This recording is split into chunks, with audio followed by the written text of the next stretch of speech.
Morning વિદ્યાર્થી મિત્રો, છેલ્લે લેક્ચરમાં આપણે બે સદિશ રાશિનો અદિશ ગુણાકાર જોયો. બે સદિશ રાશિમાં બે સદિશોનો એવો ગુણાકાર લઈએ કે મળતી પરિણામી રાશિ અદિશ હોય, એને આપણે અદિશ ગુણાકાર કહીએ. અહીંયા વિદ્યાર્થી મિત્રો, આ બે સદિશ રાશિના અદિશ ગુણાકાર સ્વરૂપે એક ઉદાહરણ આપેલું હતું આપણે કે બળ અને સ્થાનાંતર બંને સદિશ રાશિ છે, બંનેના ડોટ ગુણાકાર સ્વરૂપે કાર્ય મળે છે જે અદિશ રાશિ છે. તો આજે આપણે આ ચેપ્ટરમાં કાર્ય વિશે જોઈએ. કાર્ય ઇંગ્લિશમાં વર્ક કહીએ. વિદ્યાર્થી મિત્રો, ઘણી વખત આપણને એવો પ્રશ્ન થાય કે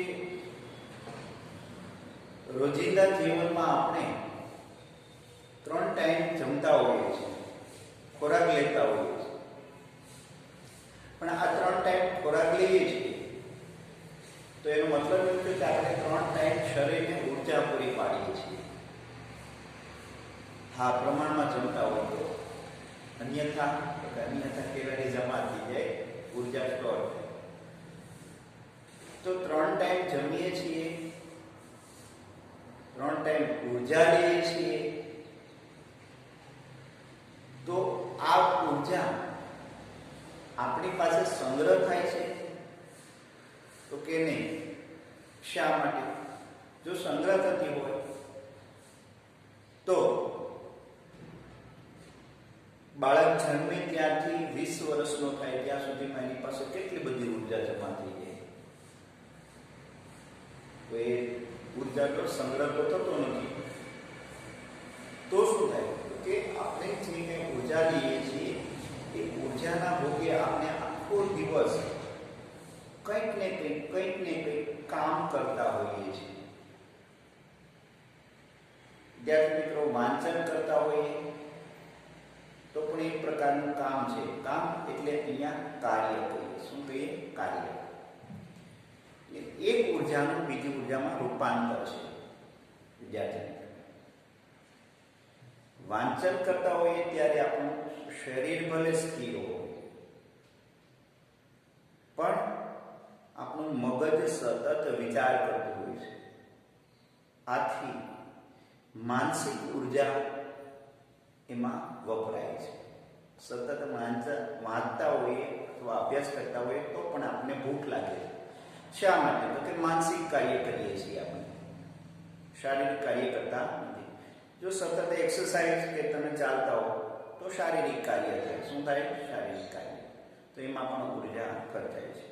એટલે આમ કહીએ તો કહી શકાય કે આપણે જે કંઈ ઉર્જા પ્રાપ્ત કરીએ છીએ, લઈએ છીએ વિદ્યાર્થીઓ, એ ઉર્જા અલગ અલગ કામ કરવામાં વપરાય જાય છે. એટલે કે ઉર્જાને સમતુલ્ય કાર્ય મળે છે. તો વિદ્યાર્થી મિત્રો, કાર્ય એટલે કંઈ પણ નહીં, બળની હાજરીમાં કંઈક પદાર્થને ઉંચકવો અથવા એક જગ્યાએથી બીજી જગ્યાએ સ્થાનાંતર થવું, આપણે ખુદ પોતાનું વજન લઈને સ્થાનાંતર થવું, પદાર્થને સ્થાનાંતર કરાવવું, તો એ અર્થમાં આપણે ઉર્જા વપરાય છે. તો ત્યાં એમ કહી શકાય કે આપણે પદાર્થ ઉપર કાર્ય કરેલું છે. તો કાર્યની જો સરળ સાદી વ્યાખ્યા જો આપણે આપીએ વિદ્યાર્થી મિત્રો, તો આ રીતે આપી શકાય છે કે તમારે મારા ખ્યાલ પ્રમાણે 9મા ધોરણમાં આવી હતી કાર્ય એટલે કે પદાર્થ પર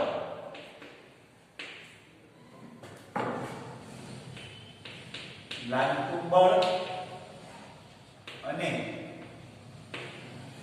બળની દિશામાં થતું સ્થાનાંતર.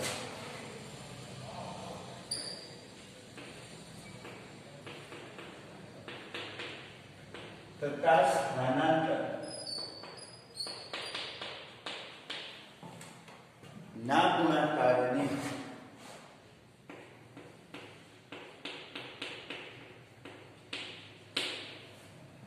કાર્ય કહેવામાં આવે છે.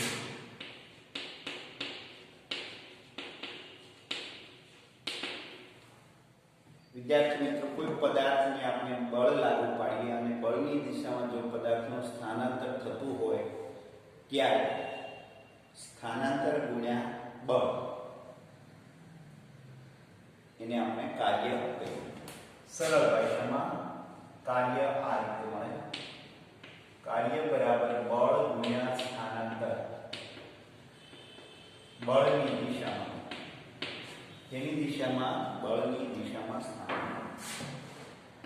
બળ F ગુણ્યા d. આપણે આ રીતે બળ અને સ્થાનાંતરને કાર્ય સ્વરૂપે લખી શકીએ. કાર્ય એ અદિશ રાશિ છે.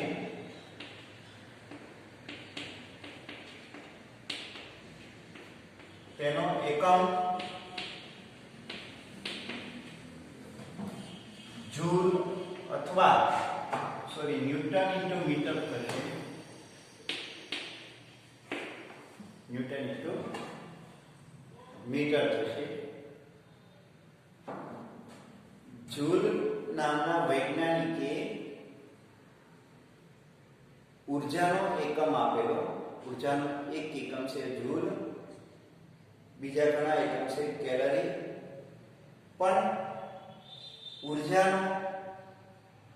ઉર્જાના કાર્ય કઈ સમતુલ્ય રાશિ છે, કેમ કે બંનેના પારિમાણિક સમીકરણ સમાન છે, બંનેના પરિમાણ સમાન છે. આથી કાર્યનો બીજો એકમ જૂલ જે સંજ્ઞા વડે દર્શાવવામાં આવે છે. જૂલ અથવા જી. એક જૂલ કાર્ય ક્યારે ગણાય? વિદ્યાર્થી મિત્રો, જૂલની વ્યાખ્યા એક જૂલ કાર્ય. એક જૂલ કાર્ય ક્યારે ગણાય? કે જ્યારે પદાર્થ પર લાગુ પડતા લગાડવામાં આવતું બળ 1 ન્યૂટન હોય. પદાર્થ પર લગાડવામાં આવતું બળ F બરાબર 1 ન્યૂટન હોય અને જો તેનું સ્થાનાંતર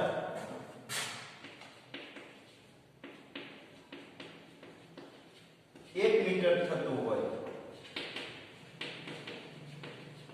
તો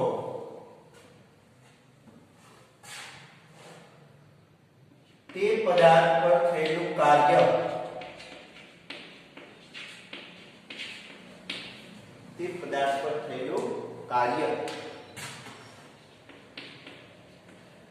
W બરાબર 1 જૂલ કહેવાય.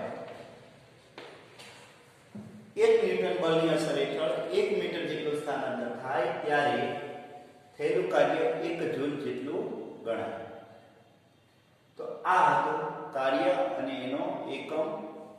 સાદી ભાષામાં, સરળ ભાષામાં એની વ્યાખ્યા અને અહીંયા એનો એકમ. એનું પારિમાણિક સમીકરણ તમને ખ્યાલ છે વિદ્યાર્થી મિત્રો.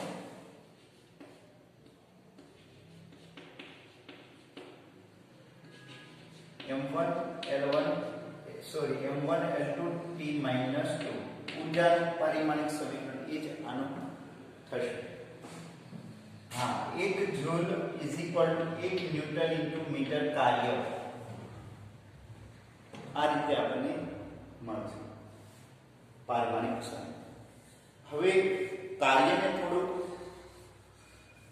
વિશેષ રૂપ આપીએ તો આ રીતે આપી શકીએ કે વિદ્યાર્થી મિત્રો,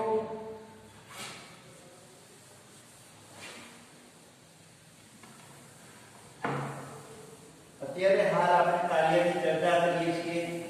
એમાં પદાર્થ પર લાગતું બળ અચળ બળ લઈએ છીએ. કયું બળ લઈએ છીએ? અચળ બળ. વિદ્યાર્થી મિત્રો, ધારો કે કોઈ એક લીસી સપાટી પર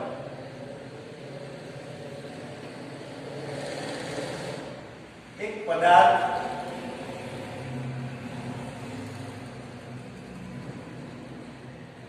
આવી રીતે પડેલ છે, આ સમક્ષિતિજ દિશા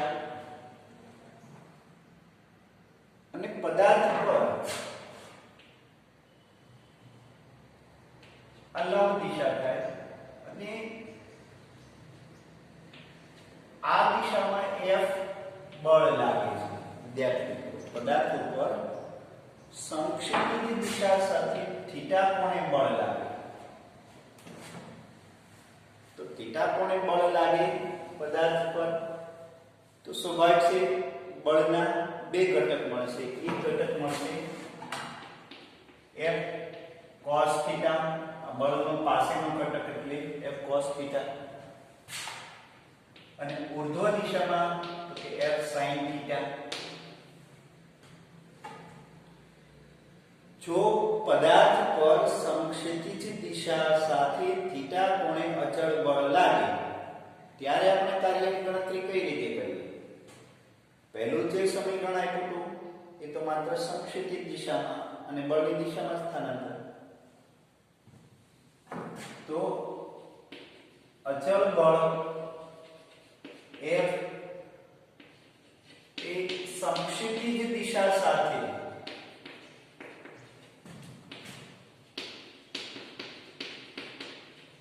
થીટા કોણે લાગે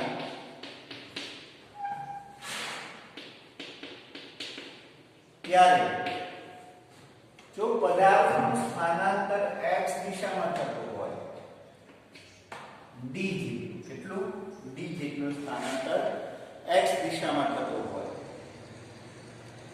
તો વિદ્યાર્થી મિત્રો પદાર્થનું સ્થાનાંતર d જેટલું x દિશામાં થાય છે, તો આ સ્થાનાંતર માટે જવાબદાર બળ F હશે તો કે નહીં? તો કે સ્થાનાંતર માટે કયું બળ જવાબદાર હશે? તો કે F cos થીટા. કયું બળ જવાબદાર હશે? F cos theta. કેમ કે આ બળ છે એ પદાર્થને ઉર્ધ્વ દિશામાં ગતિ કરાવવા તત્પર બને. જો આ દિશામાં ગતિ કરતું નથી, શા માટે? તો કે વજન બળ નીચે તરફ લાગે એટલા માટે. પણ ચોક્કસ આ બળનું વિભાજન થઈ જાય છે. થોડુંક તમે એ રીતે પણ વિચારો, આ બળને હું ધીમે ધીમે ધીમે ધીમે એનો કોણ વધારતો જાઉં અને આ દિશામાં બળ લગાડું, તો સમક્ષિતિજ દિશામાં સ્થાનાંતર થશે તો કે નહીં? શા માટે? તો કે પદાર્થ ઉર્ધ્વ દિશામાં બળ લાગે પદાર્થ પર, તો પદાર્થનું સ્થાનાંતર પણ ઉર્ધ્વ દિશામાં થાય. ક્લિયર? તો હાલ આ કન્ડિશનમાં કાર્ય કઈ રીતે ગણવું? તો કે સ્થાનાંતરની દિશામાં જ બળ જે કઈ લાગે એ જ બળ કાર્ય માટે જવાબદાર થાય. તો અહીં આ રીતે જો કાર્ય આપવું હોય તો W બરાબર F cos theta into D. F cos theta into D. તો આને આપણે આવી રીતે લખી શકાય FD cos theta. FD cos theta. જ્યાં થીટા એ સ્થાનાંતર અને બળ વચ્ચેનો કોણ, સ્થાનાંતરની દિશા અને બળ વચ્ચેનો કોણ. સ્થાનાંતર અને બળ બંને સદિશ રાશિ હોવાથી આ કાર્યને આપણે આવી રીતે પણ વ્યાખ્યાયિત કરીએ, સદિશ F ડોટ સદિશ D. સદિશ F ડોટ સદિશ D કે બે સદિશના અદિશ ગુણાકાર સ્વરૂપે આપણે કાર્ય મળે. ક્લિયર વિદ્યાર્થી મિત્રો? તો આ કાર્યનું એક નવું સમીકરણ આવ્યું FD cos theta, જ્યાં થીટા એ બળ અને સ્થાનાંતર વચ્ચેનો કોણ, બળ અને સ્થાનાંતર વચ્ચેનો કોણ થીટા. હવે વિદ્યાર્થી મિત્રો આ થીટા ઉપરથી આપણે કાર્ય ધન ઋણ અને શૂન્ય ક્યારે મળે એની ચર્ચા કરીએ. એક પહેલું જો થીટા ઇઝ ઇક્વલ ટુ 0 અંશ હોય ત્યારે કાર્ય કેટલું મળશે તો કે w is equal to fd અને એ મહત્તમ મળશે કેવું મળશે મહત્તમ થીટા ઇઝ ઇક્વલ ટુ 0 અંશ લે cos 0 અંશ લે ત્યારે f d સ્વરૂપે કાર્ય મળશે ક્લિયર જે મહત્તમ મળશે કેટલું મળશે મહત્તમ અને આ આપણે પ્રથમ કિસ્સો જે લીધો છે બે જો 0 less than theta less than 90 degree હોય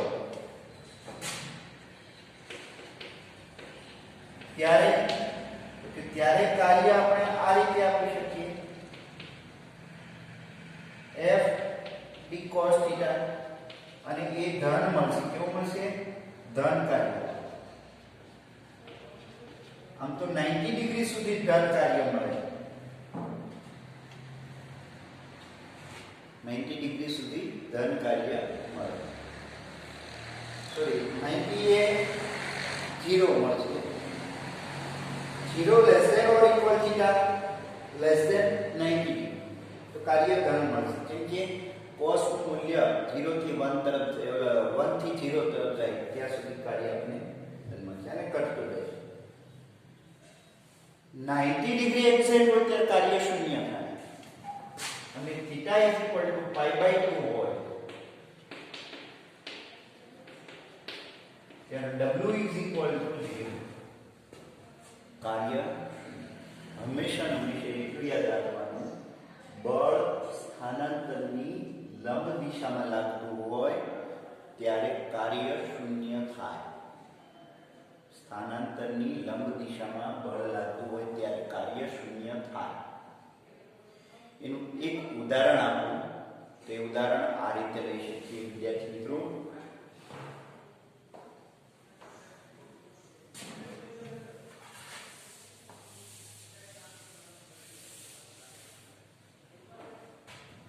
કે જ્યારે કોઈ પદાર્થ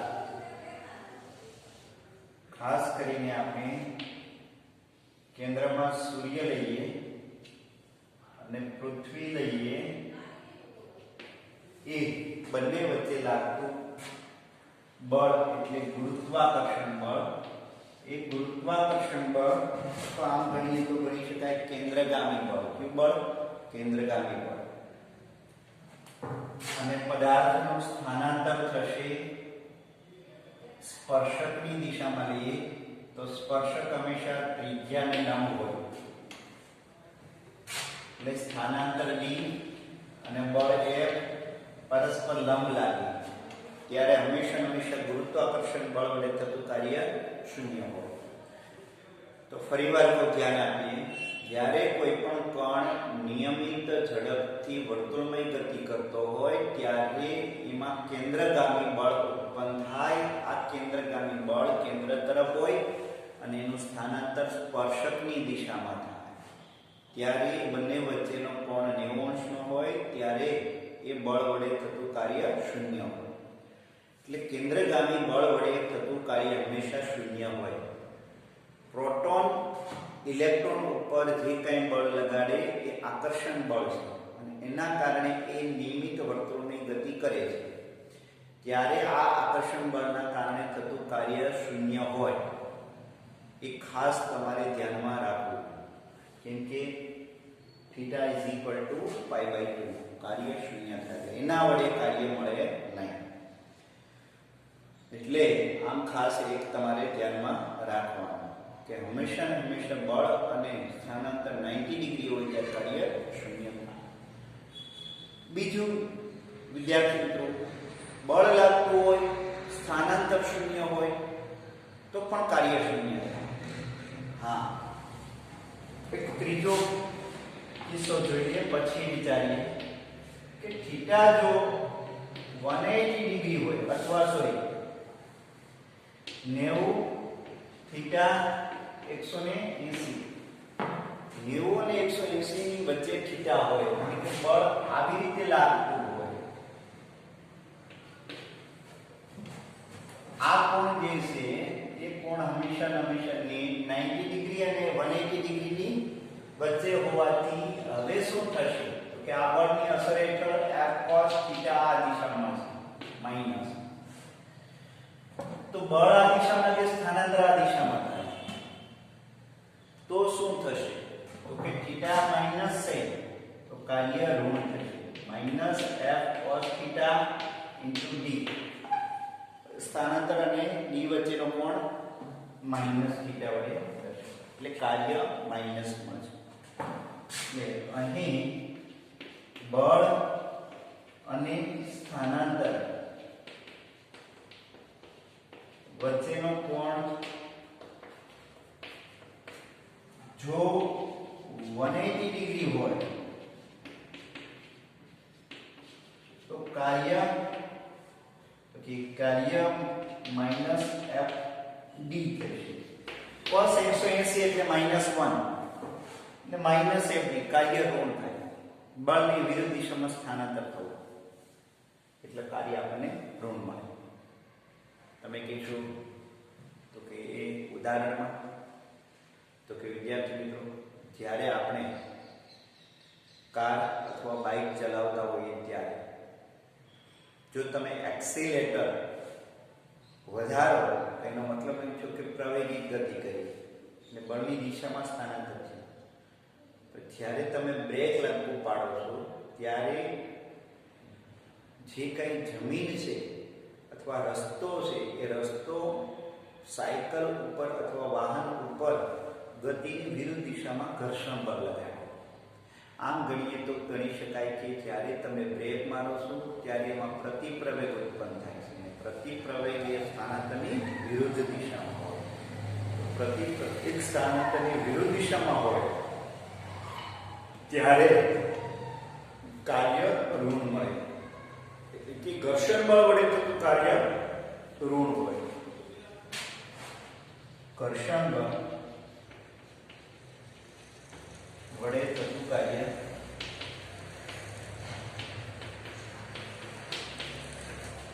ઋણ મળે. કેવું મળશે તો અહીંયા કાર્ય ધન, ઋણ અને શૂન્ય. ઘણા કિસ્સામાં એવું થતું હોય છે વિદ્યાર્થી મિત્રો.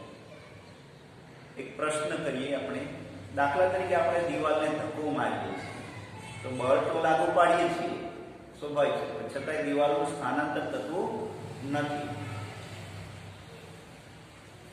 એટલે એમાં કાર્ય શૂન્ય ગણાય, કેમ કે સ્થાનાંતર થતું નથી. ભલે આપણે બળ લાગુ પાડીએ છીએ છતાં પણ આપણા સ્નાયુઓ સ્ટ્રેચ થાય છે, છતાં પણ એ કિસ્સામાં કાર્ય શૂન્ય ગણાય. બીજું એક તમને એ ઉદાહરણ આપું, દાખલા તરીકે વેઇટ લિફ્ટર એ વેઇટ ઉચકી અને એના હાથ ઉપર 30 સેકન્ડ જેટલો સમય રાખે છે તો એ કિસ્સામાં ત્યાં સ્થિર છે, આપણે બળ લાગુ પાડીએ છીએ છતાં પણ સ્થિર જ છે, બધા 30 સેકન્ડ સમય સુધી બળ લાગુ પાડીએ છીએ તો ત્યારે છે, અન્યથા રહે નહીં. તો શું ત્યાં કાર્ય થયું કહેવાય તો કે હા, તો ત્યાં કાર્ય થયું. શા માટે તો કે ત્યાં ભલે સ્થાનાંતર શૂન્ય હોય પણ આપણે બળ લાગુ પાડીએ છીએ, ગુરુત્વાકર્ષણ બળ વિરુદ્ધ બળ લાગુ પાડીએ છીએ, અન્યથા જો એ બળ ન હોય તો પદાર્થ નીચે પડે. તો કોઈ બળ વિરુદ્ધ બળ લાગુ પાડો ત્યારે પરિણામી બળ શૂન્ય કરો છો, પરંતુ એનો મતલબ એવો છે કે તમે જે કંઈ ઉર્જા ખર્ચી એ ઉર્જા ગઈ ક્યાં તો કે સ્થિતિ ઉર્જામાં રૂપાંતર થાય. શેમાં થાય? સ્થિતિ ઉર્જામાં. જ્યારે તમે બળ લાગુ પાડવાનું બંધ કરી દો એટલે પદાર્થ નીચે પડશે, તો એનો મતલબ એમ છે કે તમે જે કંઈ ઉર્જા આપી તે ઉર્જા સાથે ફરી નીચે આવે એટલે કે સ્થિતિ ઉર્જાનું ગતિ ઉર્જામાં રૂપાંતર થાય. તો એ કિસ્સામાં સ્થાનાંતર શૂન્ય છે છતાં પણ કાર્ય તો થાય જ છે, પણ એ ઉર્જા સ્થિતિ ઉર્જામાં રૂપાંતર થાય. શેમાં થાય? સ્થિતિ ઉર્જામાં. તો ઘણા કિસ્સામાં સ્થાનાંતર જરૂરી છે, ઘણા કિસ્સાઓમાં સ્થાનાંતર ન પણ થતું હોય છતાં પણ કાર્ય થતું હોય. તો દરેક કિસ્સામાં એવું જરૂરી નથી કે સ્થાનાંતર થવું જરૂરી છે. પરંતુ અહીંયા વિદ્યાર્થી મિત્રો આવી રીતે ધન, ઋણ અને શૂન્ય કાર્ય હોઈ શકે છે. તો આ હતું આપણે કાર્યની વ્યાખ્યા, કાર્યનું સમીકરણ. વિદ્યાર્થી મિત્રો અને આને અનુલક્ષીને ઉદાહરણ 1 જોઈએ આપણે વિદ્યાર્થી મિત્રો. તો એ આવી રીતનું છે. આ એક ખાસ તમે ધ્યાનમાં રાખવું. 3 કિસ્સાઓમાં કાર્ય મળે છે: ધન, ઋણ અને શૂન્ય. હવે આપણે ઉદાહરણ 1 તરફ જઈએ.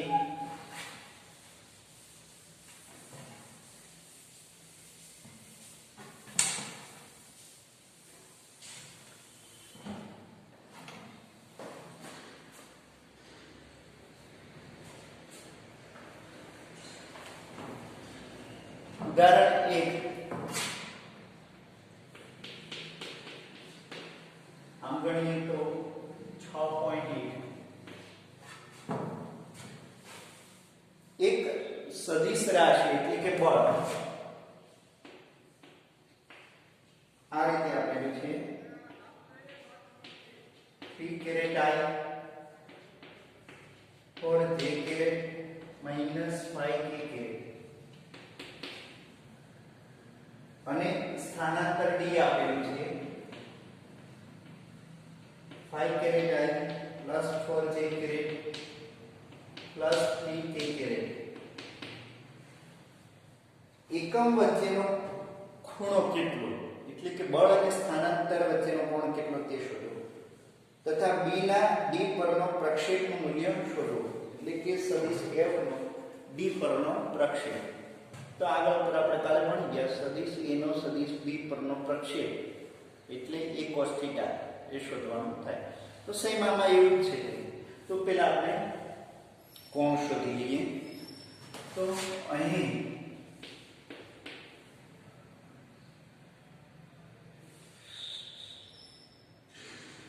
ખૂણો શોધવાનું છે. ખૂણો શોધો એટલે આપણે કાલે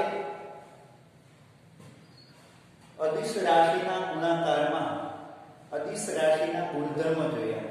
એ અદિશ રાશિના ગુણધર્મમાં આપણે એક ગુણધર્મ આવો પણ જોઈ ગયા. cos θ સદિશ a ડોટ સદિશ b ના છેદમાં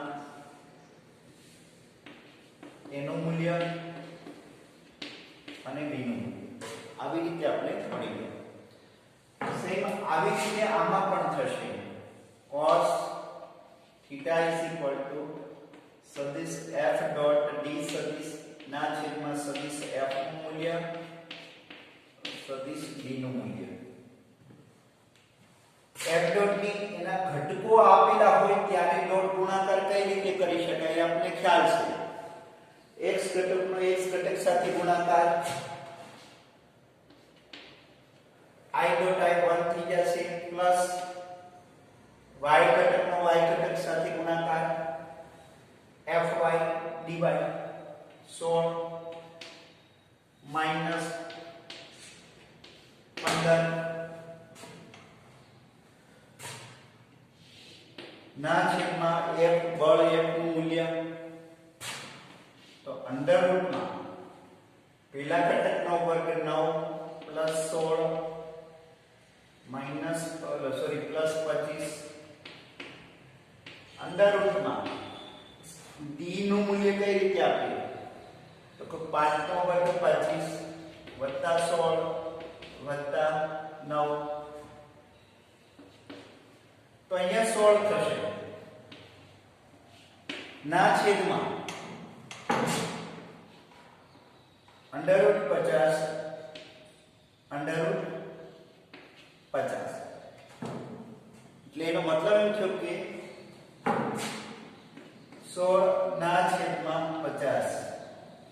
વિદ્યાર્થી તો cos θ 16 ના છેદમાં 50. કોણ શોધવું હોય તો આ રીતે આપી શકીએ. θ cos ઇન્વર્સ 16 ના છેદમાં 50. 16 ભાગ્યા 50 કરી નેચરલ cos માં એની કિંમત શોધો એટલે કોણ મળશે જે આપણને એપ્રોક્સિમ મળશે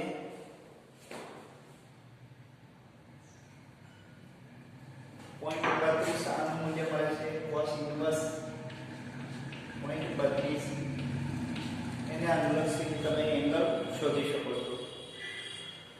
ત્યારબાદ આપણે એમ કીધું છે કે 2.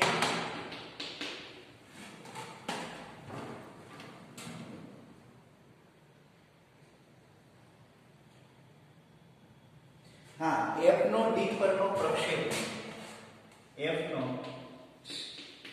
D પરનો પ્રક્ષેપ, તો એનો મતલબ એમ થયો કે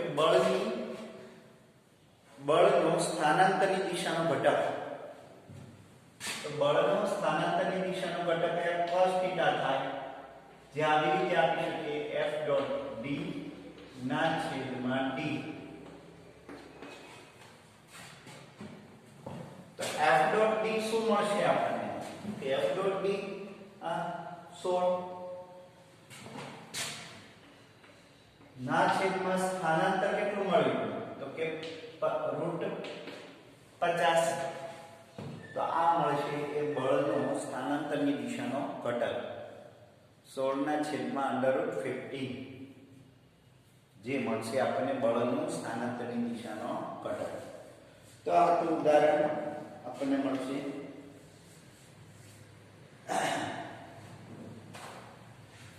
6.1. ઉદાહરણ 6.1 હતું. હવે વિદ્યાર્થી મિત્રો એક અગત્યના નિયમ તરફ જઈએ, પ્રમેય તરફ જઈએ આપણે. એ પ્રમેય આ રીતનું છે, કાર્ય ઉર્જા પ્રમેય. વિદ્યાર્થી મિત્રો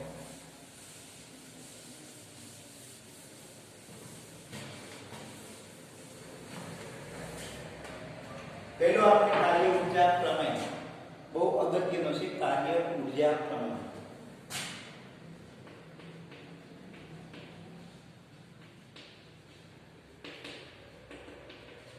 પહેલી કન્ડિશન આપણે કાર્ય ઉર્જા પ્રમેયમાં એ લાગુ પાડીએ છીએ કે ધારો કે પદાર્થ પર અચળ બળ લાગે, ત્યારે ધારો કે પદાર્થ પર અચળ બળની અસર હેઠળ F ની અસર નીચે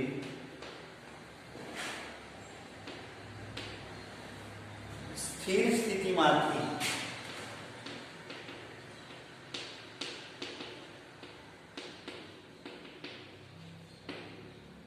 v જેટલો વેગ પ્રાપ્ત કરતો હોય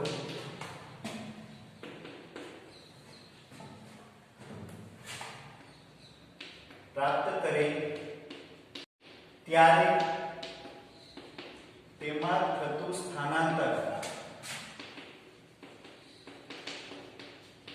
d હોય તો એનો મતલબ કે કોઈ પદાર્થ પર અચળ બળ F લાગે છે, બીજું કોઈ બળ લાગતું નથી, અને આ બળની અસર હેઠળ પદાર્થ સ્થિર સ્થિતિમાંથી v જેટલો વેગ પ્રાપ્ત કરે છે. કેટલો? v જેટલો વેગ પ્રાપ્ત કરે. વેગ અચળ નથી વિદ્યાર્થી મિત્રો, બળ અચળ એટલે પ્રવેગ અચળ થશે. ત્યારે v જેટલો વેગ પ્રાપ્ત કરે ત્યારે સ્થાનાંતર ધારો કે d થાય તો અચળ પ્રવેગી ગતિ માટે આપણે એક સમીકરણ આ લાગુ પાડીએ છીએ, v² - v0² = 2ad. ધારો કે સ્થિર સ્થિતિ હોય તો v0 0 થશે, અન્યથા શું થશે? તો કે અન્યથા v0 કંઈક મળશે. ક્લિયર? તો અચળ પ્રવેગી ગતિના સમીકરણ લાગુ પાડી શકીએ ત્યાં, કેમ કે બળ અચળ લાગે છે એટલા માટે. હવે અહીંયા પ્રવેગ પણ સદિશ રાશિ, સ્થાનાંતર પણ સદિશ રાશિ છે, તો આ જે કઈ વેગનો તફાવત છે એ અદિશ રાશિ મળશે, એટલે કે ઝડપ સ્વરૂપે મળશે. અહીંયા વિદ્યાર્થી મિત્રો આવી રીતે આપી શકીએ, બંને બાજુ ધારો કે દળ વડે કરીએ અને આ 1/2 ને આ સાઈડ જવા દે, બંને બાજુ m વડે ગુણતા આપણને મળશે mv² - mv0² =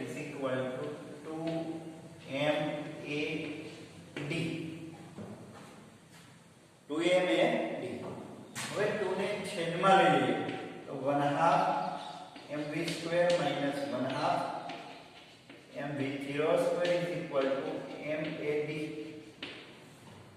ક્લિયર? પણ 1/2 mv² એટલે અંતિમ ગતિ ઉર્જા. તો કેમ કે mv² એટલે ગતિ ઉર્જા થશે 1/2 mv².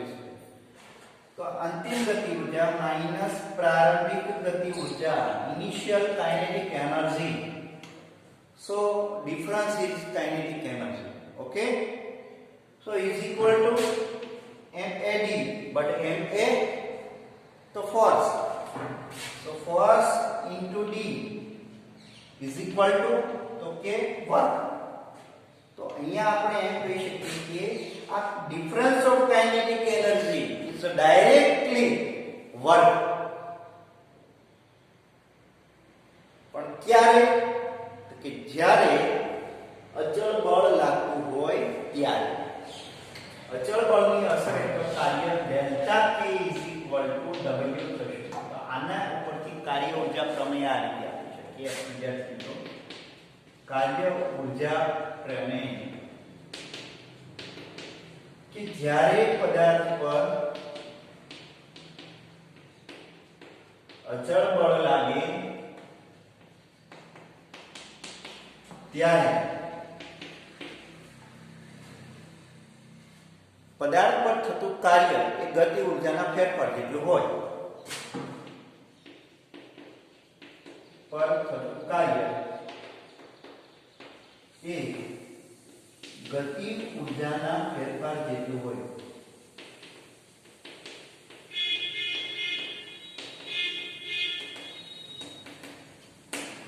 કેટલું હોય? તો કે ગતિ ઉર્જાના ફેરફાર જેટલું હોય. અચળ બળ વડે થતું કાર્ય એ ગતિ ઉર્જાના ફેરફાર જેટલું હોય. આને કહીએ આપણે કાર્ય ઉર્જા પ્રમેય. વિદ્યાર્થી મિત્રો, અચળ બળ વડે થતું કાર્ય. આગળ ઉપર આપણે સાબિત પણ કરશું અથવા તો સંકલનની પદ્ધતિ પણ સ્વીકારી લઈશું. કેમ કે અચળ બળ વડે થતું કાર્ય અથવા ચલિત બળ હોય તો પણ કાર્ય ઉર્જા પ્રમેય લાગુ પાડી શકાય છે જ. પણ એ આગળ ઉપર આપણે સાબિતી આપશું. હાલ આપણે આ જોઈએ. તો આ તો કાર્ય ઉર્જા પ્રમેય જે ખૂબ જ ઘણા બધા કોયડાઓ ઉકેલવામાં ઉપયોગી બને છે વિદ્યાર્થી મિત્રો. તો ફરીવાર કે ડેલ્ટા K = W. હવે અહીંયા ધ્યાન આપો. ધારો કે પ્રારંભિક વેગ 0 હોય તો પદાર્થે જે કાંઈ ગતિ ઉર્જા પ્રાપ્ત કરી એ કોના કારણે કરી? તો બળના કારણે. તો કે ધારો કે ઇનિશિયલ કાઇનેટિક એનર્જી 0 હોય, પ્રારંભિક વેગ 0 હોય, તો એનો મતલબ એમ થયો કે Kf = W. કે જે કંઈ ગતિ ઉર્જા પ્રાપ્ત કરી એ કોના કારણે કરી? તો કે તમે જે કંઈ ઉર્જા આપી એના દ્વારા પદાર્થમાં ઉર્જા આવી. એટલે Kf = W પણ લઈ શકાય. તો આ હતો કાર્ય ઉર્જા પ્રમેય વિદ્યાર્થી મિત્રો. ત્યારબાદ આપણે સ્વાધ્યાયમાં 6.2 ઉદાહરણ તરફ જઈશું, જે પણ કાલે લઈશું.